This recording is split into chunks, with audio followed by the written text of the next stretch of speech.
Nityanandam, with the grace and blessings of my Guru, His Holiness Paramhamsa Sri Nityananda Swamiji, I shall continue my series of sharings on conscious conception. All through, we have been talking about how the environment that is provided during the period of gametogenesis, conception, and pregnancy itself translates to the quality of the conception and, in turn, the quality of the human civilization. Somewhere in the series of sharings, if you have been given to believe that it has got to do with the mother alone, I'm sorry, you're mistaken.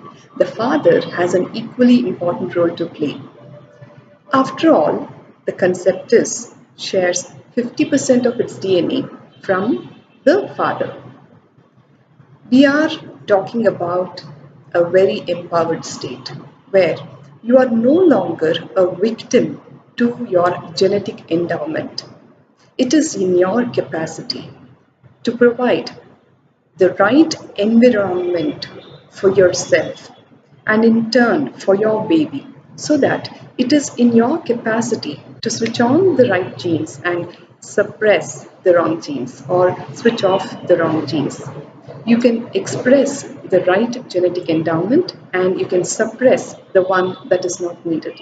And this is the science of harnessing epigenesis or epigenetics, as I would say. There was this very beautiful scientific study that was conducted by a Russian scientist called Vladimir, whom Swamiji would call a modern day rishi. According to him, modern day scientists who are in pursuit of the truth and not conducting studies based on certain vested interests are the modern day rishis. One such Vladimir's study has been very beautifully documented on YouTube by Dr. Greg Braden. I would be providing the link of this study for the reference of the viewers in the description of the video below. What they actually found as a result of the study was, in simple language, if I have to share, they isolated the DNA by scraping the buccal mucosa, the inside of the cheek, and they preserved it in an in vitro condition in a laboratory where the person himself was sitting in a room far away. They studied the impact of certain emotions that this person was subjected to on his DNA, which was being studied by polygraphic studies. Every time the person was subjected to an emotion of anger, frustration, irritation, fear, the DNA that was in the laboratory conditions actually coiled up and contracted.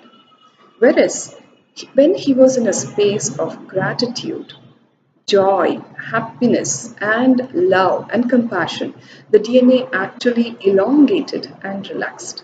Now, this is pretty much the same condition.